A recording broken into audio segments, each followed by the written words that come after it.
On that particular day, a female cop was just doing her duty. When out of nowhere, a lunatic serial killer approached and killed. He executed his job perfectly, but not realizing her partner would trap him out of his sanctuary to hunt him down. Welcome back to Paramount Recapped. I don't have many subscribers, but your single comment is a ray of hope to motivate me. So it kicks off with Tom passed out on his couch, like a regular lazy weekend morning. The guy finally wakes up, stretches a bit, and drags himself to the window. But what does he see? A couple of wannabe criminals trying to jack someone's car right outside. Not one to just stand by, Tom throws on whatever clothes he can find and storms out the door. He confronts the thieves, tells them to beat it, but these guys clearly don't take him seriously. Bad idea. Next thing you know, fists are flying. Tom completely wrecks these dudes, doesn't hold back at all. After making it very clear that if he sees them again, they won't be getting off so easy, he heads back home. But by the next morning, things take a nasty turn. The news goes crazy with headlines, claiming Tom beat up harmless teens. Now everyone's looking at him like he's the bad guy. The media starts dragging his name, and the police department he works for? Yeah, they're catching heat too. The higher-ups aren't sure what to do with Tom, so they try to be subtle and send him to see a counselor. You think it's just a routine checkup, but Tom doesn't exactly handle it well. He sits there, all grumpy, lights up a cigarette like he owns the place, and when the counselor politely tells him to knock it off, Tom goes full menace mode, threatens the guy, then storms out and returns to the station like nothing happened. Later, we meet Elizabeth, a constable who drops by to talk to Tom. She's got a whole mess of her own going on. She tells him she'd been working deep undercover, pretending to be involved with some drug dealers. To keep the act up, she even had to use drugs herself. Things spiraled. When a mission ended, she ended up in rehab. She tried to get her career back on track, but when she retook the sergeant exam, she didn't pass. That's why she's been bumped back down to constable. Tom listens, clearly feeling bad for her, but she seems totally worn down. Tom later meets with Bruce Roberts, his fellow cop and friend who just lost his wife. They go together to identify her body, and Bruce is, understandably, an emotional wreck. Tom, trying to help in his own way, takes him out for a drink. They hit a bar, toss back a few, and Tom actually manages to lift Bruce's spirits, if only a little. Then, bam, things take a dark turn again. A female cop is walking along the street when suddenly a guy in a hoodie pops out and shoots her. Straight up, cold-blooded. Tom rushes over when he hears the news. Everyone keeps asking about Bruce, but Tom says he's off the grid for now, still processing his wife's death. The problem is a police officer getting gunned down in broad daylight that can't be swept under the rug. So, they bring in someone new to help lead the investigation, a temporary inspector named Porter Nash. But let's just say his welcome isn't exactly warm. Most of the other officers don't want to work under him, partly because there are rumors floating around that Porter is gay. Still, a senior officer lays down the law. Like it or not, Porter's in charge. End of story. Funny enough, the one guy who ends up supporting Porter is none other than our hot-headed Tom. These two, total opposites. But somehow, they click, probably because Tom respects someone who doesn't take crap from anyone. While that's going on, Elizabeth gets a visit from a young guy named Metal, who's still caught up with the gang. He's freaking out, saying someone in his crew might have killed someone, and he doesn't know what to do. Elizabeth tells him this is the last favor she's doing. If the guy's dead, Metal better skip town. If he's alive, Metal's got to cut ties with the gang. Simple as that. She loops Tom into the situation, and he suggests she talk to Craig, a detective who might help out for a price. And by price, I mean a date. Yep, Craig agrees to help, but only if Elizabeth agrees to go out with him. Gross. Kinda, but she goes with it. Then we shift scenes to a reporter getting a bizarre call. It's from some kid named Barry, and he casually admits to being the one who shot the cop earlier. But he's not done. He says more officers are on his list. While still on the phone, he shoots another cop and tells the reporter there are 8 more names he's coming after. Then hangs up. This sets off a panic. The news goes viral, and Porter swings by Tom's place to ask if all the wild stories about him are true. They have a heart-to-heart, but that gets cut short when word comes in. Another cop's been shot. The entire department jumps into action. They start sweeping the streets, locking down suspects, shaking up their network of informants. Tom visits one of his go-to sources, a guy named Radner, who drops a name, Barry Weiss. Apparently, Barry's the type to brag about disgusting stuff, like setting a police dog on fire just for practice. Sick guy. Tom and Porter head over to Barry's place to check things out, but he plays it cool. When he answers the door, he's calm, acts like nothing's wrong. Tom clocks him immediately. Turns out, they've tangled before at a pool hall. Tom even roughed him up back then. Tom teases Barry a little, pokes the bear, then leaves with Porter. But Barry knows he's on thin ice now.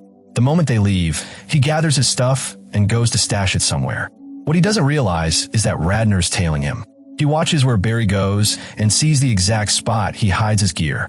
Later, Radnor does some digging of his own and finds an abandoned car, one that's more than it seems. Inside, trophies from Barry's victims. Yeah, the guy's a full-on serial killer. Alright, things are still getting crazier. So now Bruce, who's been through a lot lately, finds himself wandering into a liquor store. You can tell the man is spiraling. He's grieving, lost, and about to drown it all in booze. But something inside him snaps. He pauses for a second, realizes he's letting everything fall apart. Instead of grabbing the bottle, he decides to pull himself together and get back in the game. He heads straight to the station, puts himself back on duty like he never left. But as Bruce walks through the city trying to focus, there's danger right on his tail. Barry, yep, our psycho from before, is shadowing him quietly. Turns out Bruce is next on his list. Bruce finally makes it home, probably thinking he earned some peace. No such luck. Just moments later, there's a knock at the door. He opens it, and guess who's standing there? Barry. No time for chit-chat either. Barry lunges straight at him. But Bruce isn't just some random dude. He's a trained cop. He fights back like a beast and manages to grab a hammer in the scuffle. It almost looks like Bruce might take him down, but Barry's quick. He grabs the hammer out of Bruce's hands and then just unleashes pure violence. He strikes Bruce over and over, leaving no chance for survival. After that brutal attack, Barry doesn't flee. Nah, the creep actually sits down and starts watching TV like it's just another day. Not only that, but he puts on Bruce's police uniform and coolly walks out like he owns the place. But wait, Barry isn't done playing his twisted games. He picks up the phone and calls the same reporter he's been taunting. He tells the guy he just took out Bruce, the third cop on his hit list, and then throws in a dramatic request. Make sure my name's in tomorrow's headlines. And he signs off with the name he's given himself, Blitz. Tom hears the news not long after. His buddy Bruce gone, and you can see it hits him like a truck. Meanwhile, Barry is back at it again, stuffing his gear into the trunk of a car. But what he doesn't know is that he's being tailed. Yep, Tom's informant has been watching Barry's every move like a hawk. The informant, trying to cash in, decides to spill what he knows, but not for free. He rings up the same reporter and tells him he has all the info on the killer. But the catch? He wants 50 grand for it. Cold hard cash. The reporter, sensing this could be huge, agrees to meet up. They link up in a parking lot, and the informant shows him the stash in Barry's trunk. The reporter isn't fully convinced, but when he spots Bruce's uniform, things start to click. He agrees to the deal. But there's a twist. Barry has been lurking in the shadows the whole time. He spots his informant buddy chatting with the press, and that's all he needs to see. After the deal's done, the reporter takes the informant to a bar to hand over the money. All seems calm, until the informant says he needs a bathroom break. The reporter, curious, asks for Barry's name. The old guy says, "Hold up, I'll tell you when I'm back." What he doesn't know is that Barry followed them inside. As the informant heads into the restroom, Barry's right behind him. The moment the man realizes who's there, his face goes pale.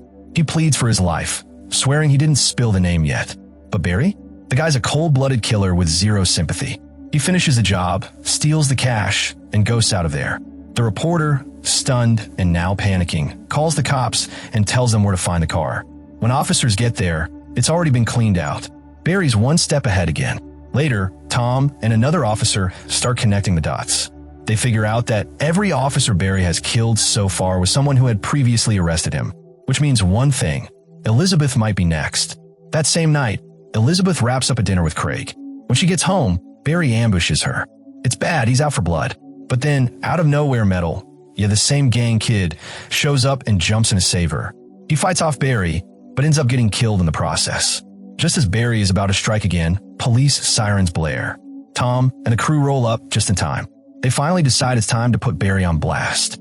Porter and Tom release his picture to the public, hoping to smoke him out. And guess what? It works. After a tense, citywide chase, Barry's caught and hauled in. But there's a catch.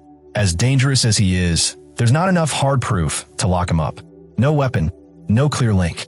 After 48 hours in holding and some useless interrogation sessions, they're forced to let him walk. Yup, you read that right. He walks free. Tom and Porter are beyond frustrated. So they get clever. Knowing Barry is dying to get revenge on Tom for the fight they had at that pool hall ages ago, they use it against him.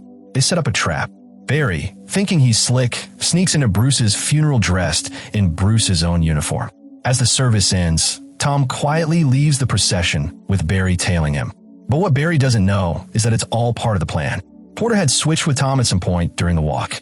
When Barry finally catches up, surprise, Tom jumps out from behind and lays into him. It's a one-sided fight. Tom knocks him down, gets his gun, and then gives Barry a reality check. There's no real way to prove any of this in court, but guess what?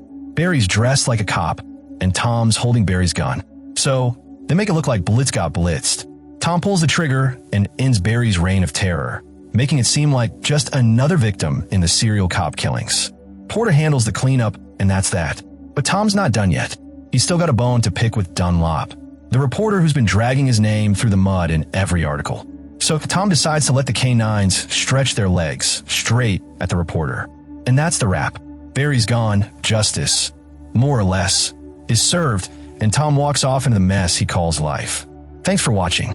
Hit that like button if you're into gritty stories like this, and smash that bell so you don't miss the next one.